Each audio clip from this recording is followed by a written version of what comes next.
This one is an objectively great fragrance, but do I really love it? That's the question.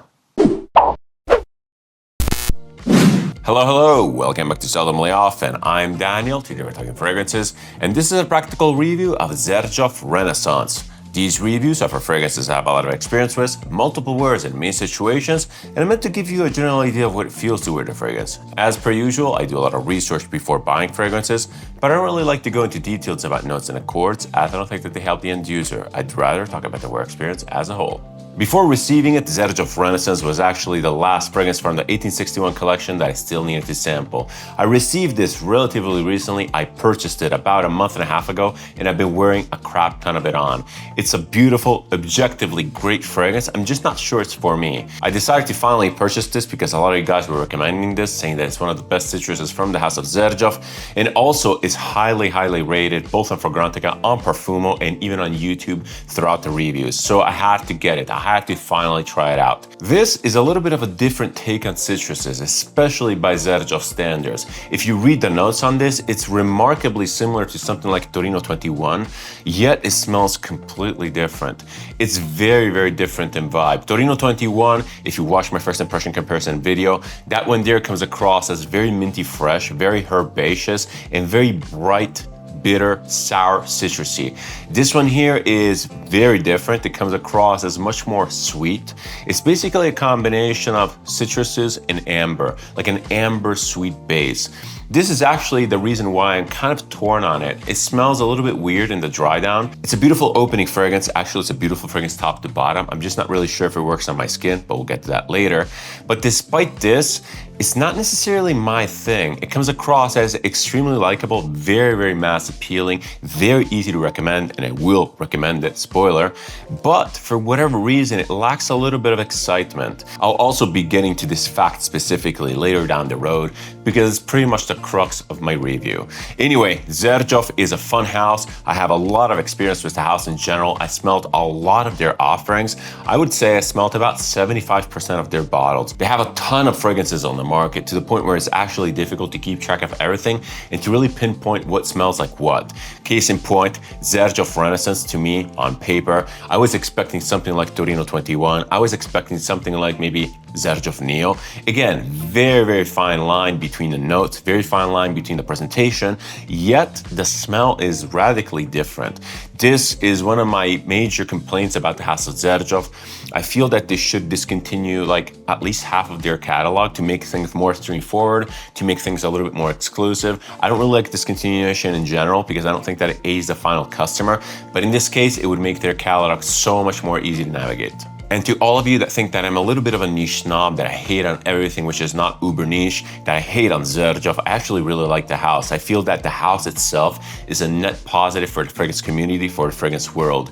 They kind of make luxury more attainable, at least thought-wise. They popularize the idea of luxury, they popularize the idea of niche, and they really bring products like this, which are objectively good in a very exclusive, very high-quality presentation, down into the hands of consumers. Because fortunately, Xerjoff, and we're talking about that later also, is one of those brands which is extremely accessible at discounters. All right, we're still far from Cologne prices, but I do think that especially at discounters, these represent pretty good value, especially given the relatively high quality of the juice, the very good performance across the board by Xerjoff, and just in general, the feeling of unboxing one of these things is second to none. They're very exciting fragrances. I like the brand in general. Going back to Renaissance, this one here is part of the 1861 collection, together with his brother, the hype beast Naxos, and the other two forgotten brothers, Zefiro and Degas. The whole collection in general is very good. Renaissance is the second most popular from the collection for good measure, I would say. In my opinion, the 1861 collection is one of the best from the brand of Xerjoff. It really showcases what the house is all about, what they excel at. Fun, likable, mass-appealing fragrances that cover a decent variety of situations. And Renaissance is definitely part of that. And if you didn't know, the 1861 collection is basically an homage to Italy. It's the year that Italy was unified and proclaimed the kingdom under the reign of Savoia. Some fragrances represent certain cities, like this one here that is representing Florence, Zefiro representing Rome. Some other fragrance represents region, like Naxos is representative of Sicily, and Degas, if I understand correct, if I remember remember correct, is basically representing Italy in general. I think it's a very interesting and cool concept, despite not necessarily connecting why this fragrance, Renaissance, is representative of Florence. Obviously, Florence is the birthplace of Renaissance. Renaissance was a period of innovation, of new ideas, of just cultural explosion. And if I squint real hard, maybe I can picture why this fragrance is representative of the innovation in the citrus genre. Maybe it's because it's pairing citruses with this ambery base, and maybe it was the first one to do so. I'm not really sure, I might be reading through the lines. If you know something more, if you know why Renaissance is tied to Florence, leave a comment down below. I'm very interested. So I spoke a little bit about Xerjoff, I spoke a little bit about the 1861 collection. I'm here telling you that this is a great fragrance. I'm here recommending it because it's mass appealing, likable. But why? Why is this? Well, it all comes down to the fact that this is constructed according to Xerjoff's vibe and mood. It's a very likable scent profile, which is so timeless in a way. This is basically a fresh summery citrus fragrance with sweet citruses at that, which is paired with an unusual base. As I said before, as I mentioned, it has this vanillic ambery base, which is not necessarily typical Xerjoff. It's not necessarily typical Cris Carbonell, but it really clashes in an interesting way with the top. I'm not necessarily sure if this formula works for me personally, but it's an objectively interesting take. It's a fairly unique take at that. But we're going to be talking about the scent profile and wear experience after we cover the presentation. When it comes to presentation, Xerjoff is fairly easy to cover. It's very easy to like. These bottles are absolutely amazing, and I do think that they represent the best presentation that Xerjoff can offer. And this is including even the Stone collection. Those might come across as a little bit more luxurious because they offer those gems. They offer very high quality glass, but the bottles from the 1861 collection are satin, and I love it. And they just come across as really simple yet refined. Interestingly enough, the 1861 collection is the only collection in Xerjoff's lineup of fragrances that only comes in 100 ml bottles. I'm not really sure why this is, but it is kind of annoying. And not necessarily because I want to purchase a 50 ml for the sake of having less liquid or to save money, but mainly because I tend to purchase 50 ml bottles of Xerjoff, and these just look gigantic in comparison. This might totally be a me problem, but I don't really like how different sized bottles look together on a shelf. So now that I have two bottles from the 1861 collection, I just might have to buy all of their Xerjoffs in 100 ml. And that's also kind of annoying because some bottles are not even offered in 100 ml variant. Very inconsistent. I don't like this choice. Anyway, going back to the Renaissance bottle, this is absolutely gorgeous. It's basically top tier in every regard. It's amazing, nothing has been left to chance. It just feels so good in the hand. It's solid, it's well constructed, it just screams quality. As I said before, the satin finish is really what sells it to me, and I want to cover the bottle design first. The bottle is your typical Xerjoff bottle. The 100 ml bottles feel pretty big, feel pretty chunky. I especially like how the 1861 collection has this engraving on the back. It's very unique. It's totally unnecessary, but it adds this level of luxury, which brings the bottle a couple notches above the rest. Very beautiful. Typical plaque up front, very good labeling, super high quality. I'm not sure if it's a sticker or if it's painted on, but it feels incredibly solid. Another thing that I want to point out from the bottle are these wireless tags here, the tap to connect tags. These are used to identify and certify your purchase. I have not done this. It seems a little bit gimmicky. It seems a little bit too long. I'm not even interested. Actually, come to think about it, I've owned another bottle of Xerjoff with one of these tags. It was the Tony Iommi deified one. I ended up removing the tag from that bottle just because I don't think that the tags look good. It looks like a sticker to be removed. I'm not sure I'm going to be removing it from this one here or from my other bottle of Naxos because I'm kind of afraid of damaging this satin finish. Anyway, going back to the presentation, apart from the tag, everything is absolutely pristine, top notch.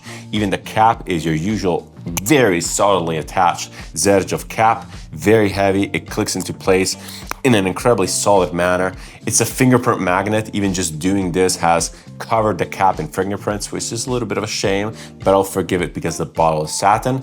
The cap, again, is beautiful. It's solid. I really like the feeling. It's iconic. It's basically a symbol of luxury at this point. The atomizer for Xerjoff fragrances is also amazing. It has a little X on top. It sprays perfectly. Objectively, these atomizers are some of the best on the market. They really combine haptics, ease of use, ease of spraying, amount of liquid sprayed. They're just a joy to use. They're really good. Let's give it a couple sprays, maybe even 3.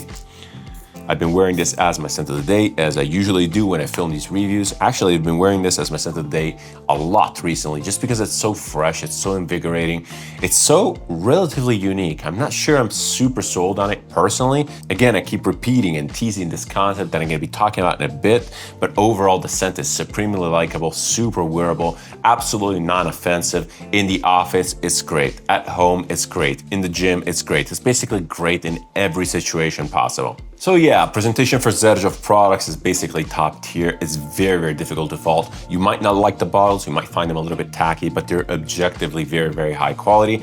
They sorted out all of the quality control issues that they had in the past. And I do feel that once again, buying a Xerjoff fragrance is a very exciting thing. Unboxing a Xerjoff fragrance, despite the box being a little bit tacky and just overdone, is still super exciting.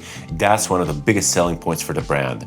They actually also feature, as I mentioned before, pretty good value. I got this Renaissance it was on sale, it was on a discounter, and I got it for $120, which is surprisingly good, remarkably good, especially for 100 ml of Xerjoff. This is basically below designer prices, and you can find other Xerjoff fragrances at similar value. Some may cost a little bit more, especially the more exclusive lines, but the 1861, given how popular it is, it's really not bad.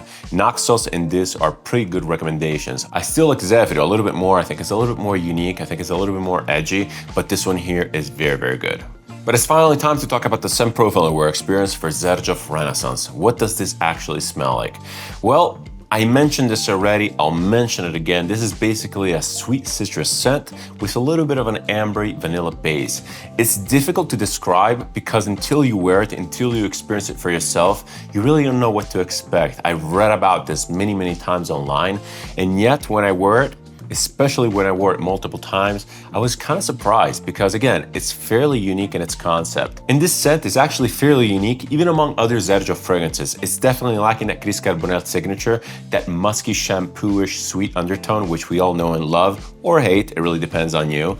This is a unique take, as I stated before. And this combination of sweet bright citruses up top and ambery vanillic base is strange. It's almost a little bit clashing. It's at least clashing on my skin. So let's get to that point.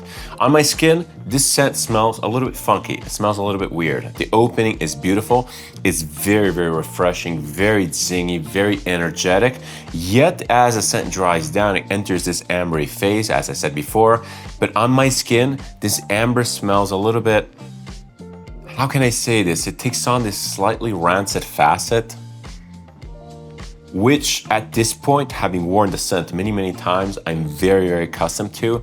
And it kind of ruins the whole scent profile as a whole.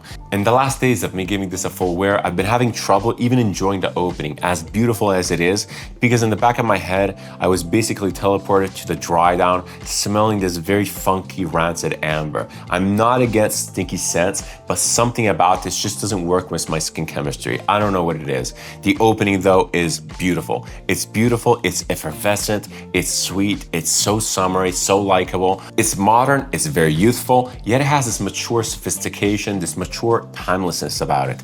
It's so incredibly well tailored. Some say that there's mint in here. I do get a little bit of mintiness, but not that much on me, on my skin, and my skin tends to darken everything. It's mainly sweet citruses in the form of maybe tangerine, mandarin, maybe a sweet lemon.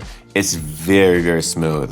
The mintiness maybe elevates the scent profile a tiny bit, giving it a little bit of a herbal touch in the very first opening, but basically 10 minutes down the line, I can barely smell any greenness in here. It's basically pure sweet citruses, and the ambery tone, the ambery vanillic tone starts emerging from the base. To me, to my experience, to my nose, this fragrance is basically completely lacking a mid-tone. It's basically just a smooth transition from the top to the bottom. This scent does transition a lot because it's so jarringly different top to bottom. But it transitions in a very smooth, linear way.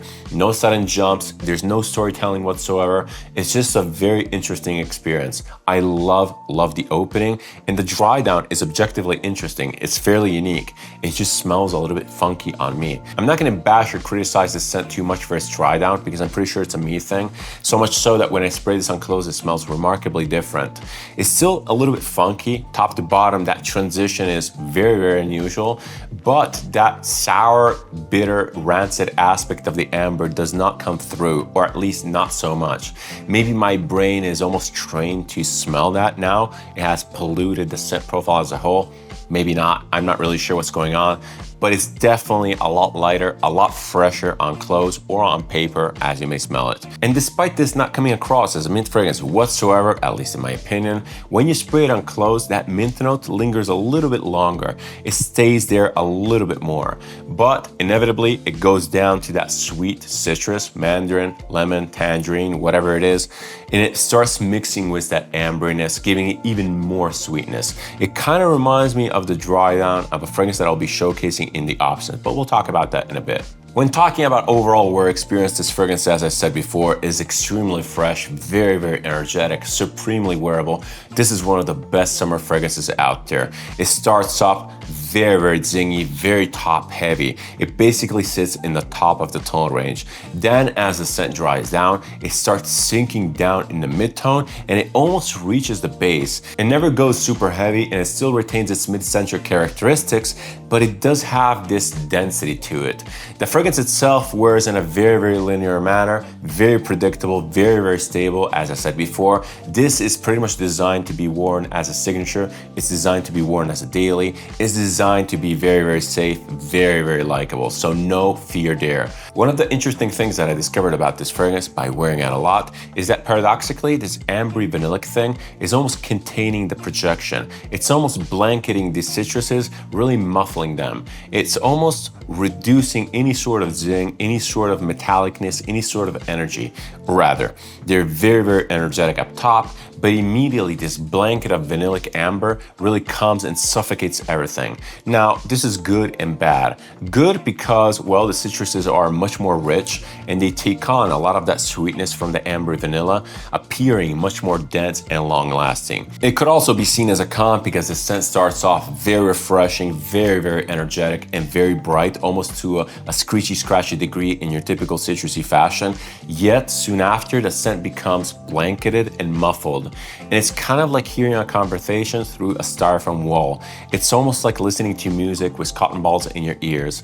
It's muffled. It lacks a lot of energy almost immediately. This happens about an hour in. And it's not losing citruses. It's not losing that sour, bitter, citrusy touch. It just becomes muffled by this amber. And before I said paradoxically, because usually ambery vanillic tones are room-filling and very potent, but in this scent, they definitely take a back seat, yet they still manage to muffle the main protagonists, which are the citruses. But it's time to talk about some practicalities for Xerjoff Renaissance, starting off with performance. In the performance department, Renaissance is upper average, I would say. It's not stellar. The longevity is quite good, especially given the scent profile. I get about 6-7 hours out of this, pretty much a full days of work, but the issue that I have with this is the way the fragrance itself presents.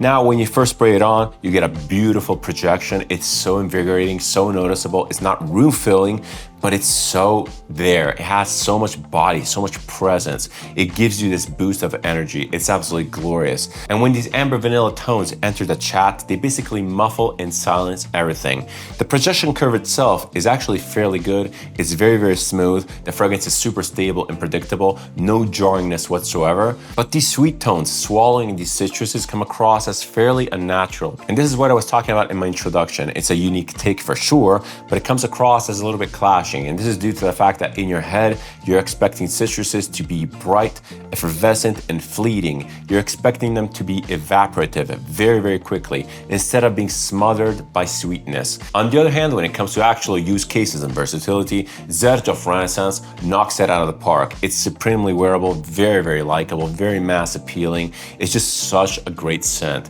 And especially due to its unique combination of being very bright yet very deep, it serves day to night, casual to elegant in pretty much every situation possible. I've worn this at the gym many, many times. That opening alone is absolutely beautiful. It gives you so much energy. Yet when you get out of the gym, you start transitioning into this deeper dry down and it works so well. In the office, it's beautiful, it's professional, it's timeless, yet it has this fun, youthful feeling to it. And even when worn in more evening situations, the sweetness of the dry down gives you this aura of mystery, of likability. It's just so wearable. It's very, very pleasant. This can be easily a seasonal signature scent. And despite being a strong advocate of everyone wearing everything everything, whenever they want. I'm not necessarily certain that I would wear this in the winter. The scent profile itself is not necessarily giving me winter cozy vibes, and this is despite the sweet dry down. There's something about this which is kind of screaming summer, summer evening, just summer day. Very, very beautiful. I do recommend it. It's incredibly wearable. It's incredibly likable.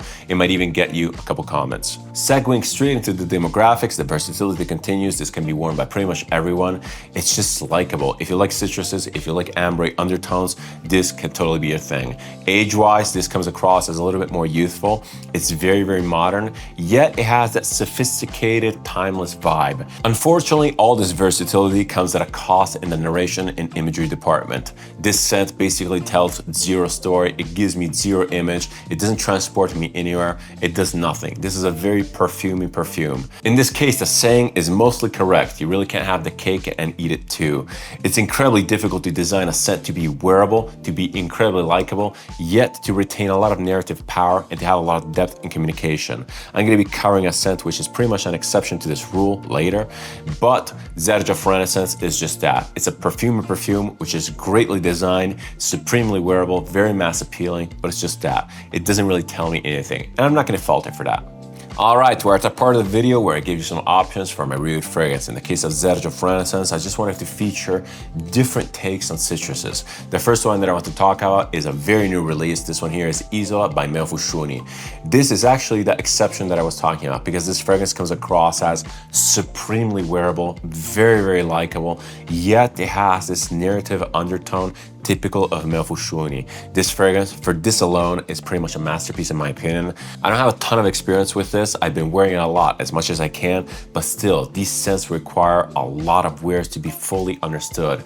It has this very likable, fresh, summery vibe, which is combining with the typical Meo Fusciuni timid, subtle, melancholic approach. It's absolutely gorgeous. It smells like a fresh summer lemonade, yet it transitions into this musky sweet vanillic tone, which is far from the Xerjoff. It's much more of a different stage of the scent. It's not muffling the top whatsoever. It brings you to a different place and it gives you this feeling of comfort and serenity. The scent overall is fairly low projection. It's a very timid scent. It's a very subtle scent, but it's absolutely beautiful. It's a perfect companion to summer days, summer nights, time alone, you name it. This fragrance has the incredibly unique combination of being extremely wearable while retaining that beautiful, emotional Meo Fusciuni signature. I love Meo Fusciuni. I love Giuseppe Imprezzabile. He's a true artist. He's a poet. I love everything he does. I will not stop gushing over him. I will not stop raving over his scents. I highly recommend trying out Isola. I highly recommend trying out a discovery set by Meo Fusciuni. There's really nothing else that I can say. Another fragrance that I want to talk about is by another artist. This one here is by Andy Tower and it's Orange Star. I decided to feature this fragrance because it's remarkably similar to Xerjoff Renaissance in various ways. This has a similar base note, which is kind of smothering the top notes. In this case though, for whatever reason, and I totally realize that I might be biased, I might be giving Andy Tower a little bit too much credit, but this fragrance feels very intentional. It feels like it's designed specifically to smell like this. This is basically an incredibly unique take on orange and orange blossom with a heavy incense base.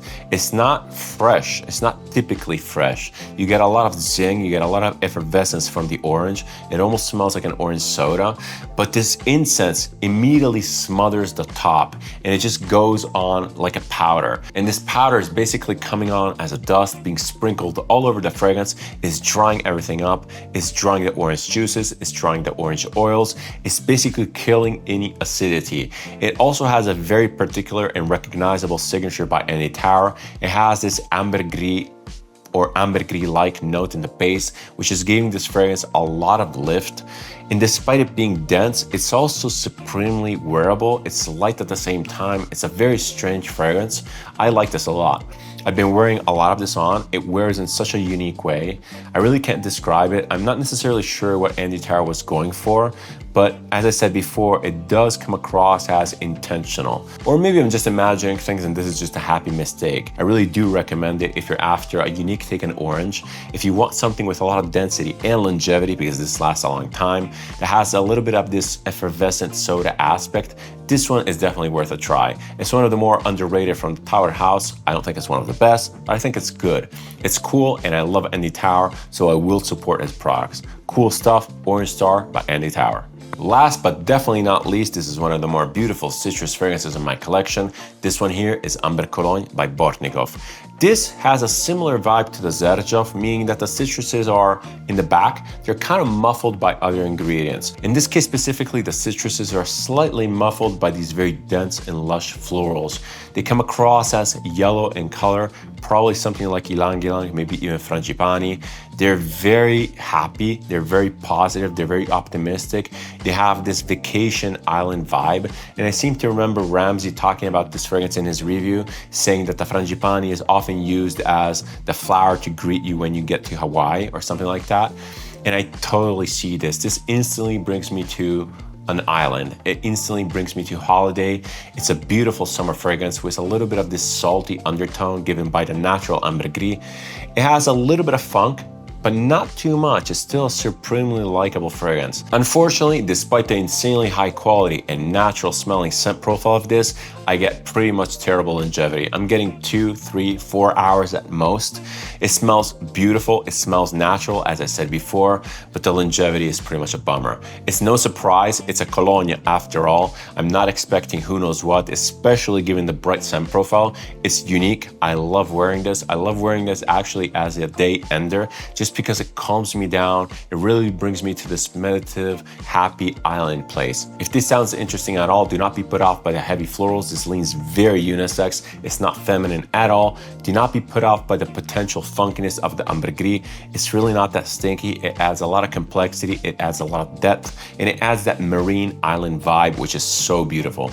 Absolutely amazing scent. I highly recommend it. It's expensive, yes, but if you're into incredibly high quality niche perfumery with top-notch ingredients, this is pretty much in a league of its own, especially when it comes to the scent profile. But back to Xerjoff Renaissance for my final overview and recommendations. Well, what can I say? It's an objectively good scent. It's very well designed. I really can't fault it. It's incredibly likable, super wearable. You can pretty much signature scent this for the whole summer season, even spring and autumn. It just works extremely well. I'm not necessarily sure this fragrance is for me. I really can't detach from that rancid ambery tone, which I get when I wear this on skin.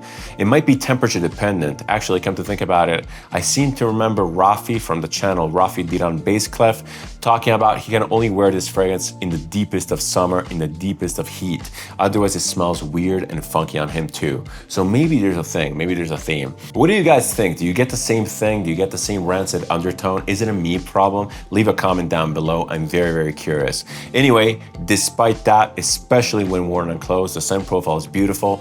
It's rich, it's long lasting, it's deep. It's a little bit strange, as I said before. This weird combination of citruses and amber doesn't necessarily work in my brain, maybe not yet, but I still do recommend it. I especially think that it's fairly decent value. I paid 120 bucks for it for 100 ml, and at that price, I really can't recommend it enough. I would recommend this over pretty much every other designer on the market, which you can find at airport counters. It smells unique, it smells different, and if you want to elevate from the masses this summer, this one here is a really great take. If you like this type of content, if you like my approach to video, feel free to subscribe. It's always massively appreciated and helps the channel. If you want to interact with me, leave a comment, opinion, suggestion, or anything else down below. I always reply and I always keep the conversation open. Thank you so much for watching. Thank you so much for your time. It's never taken for granted. Many more reviews to come, many more fun fragrances to sample. See you in the next one, and cheers.